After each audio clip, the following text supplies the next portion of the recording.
Proves específiques d'accés al cicle final de muntanya mitjana. El material que es necessita és el següent. Roba de muntanya adequada, tèrmica i impermeable, per si cal fer la prova en condicions meteorològiques adverses. Botes de muntanya tipus 3, amb protecció de turmell i sol adherent. Una motxilla amb un pes mínim de 10 quilos i la capacitat suficient per transportar el material i l'equip personal. Brúixola. Cartografia de la zona aportada per l'organització. Beguda i menjar suficient. Farmaciola individual. Protecció solar i pel fred. Llapis. Important. Cal que tot aquest material especificat sigui homologat. La prova es desenvolupa en dues parts.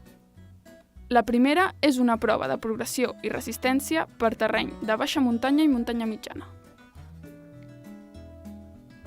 La persona aspirant, carregada amb una motxilla de 10 quilos mínim, completarà un recorregut de muntanya mitjana no abalisat, amb un desnivell positiu acumulat de 1.500 metres i un mínim de 15 quilòmetres de terreny variat, realitzant els trams acotats al llarg del recorregut i dins del temps establert per la comissió avaluadora.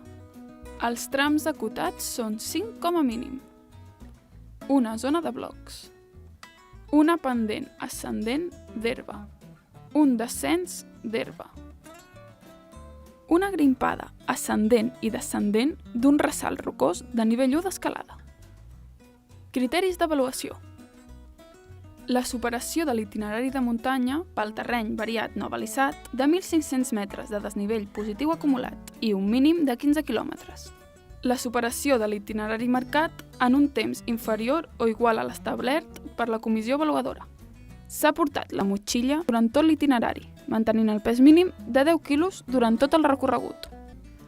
La segona és una prova d'orientació, on l'aspirant ha de carregar una motxilla amb un pes mínim de 10 quilos i completar un circuit d'orientació per muntanya mitjana, amb un mínim de 5 balises i un màxim de 6 quilòmetres de distància real per terreny variat. Criteris d'avaluació. S'ha superat un circuit d'orientació per terreny variat de muntanya mitjana amb un mínim de 5 balises i un màxim de 6 quilòmetres de distància real utilitzant les tècniques d'orientació adients i respectant els protocols de seguretat. S'ha superat l'itinerari marcat en un temps inferior o igual a l'establert per la comissió avaluadora. S'han localitzat totes les balises. S'ha portat la motxilla durant tot l'itinerari, mantenint el pes mínim de 10 quilos durant tot el recorregut. S'ha superat l'itinerari marcat per la comissió avaluadora i calculat a partir de les següents variables. Mitjana aritmètica dels temps realitzats per 3 obridors que realitzen el recorregut en les mateixes condicions de materials i motxilla que els aspirants, incrementat a criteri de la comissió avaluadora en un màxim d'un 15%.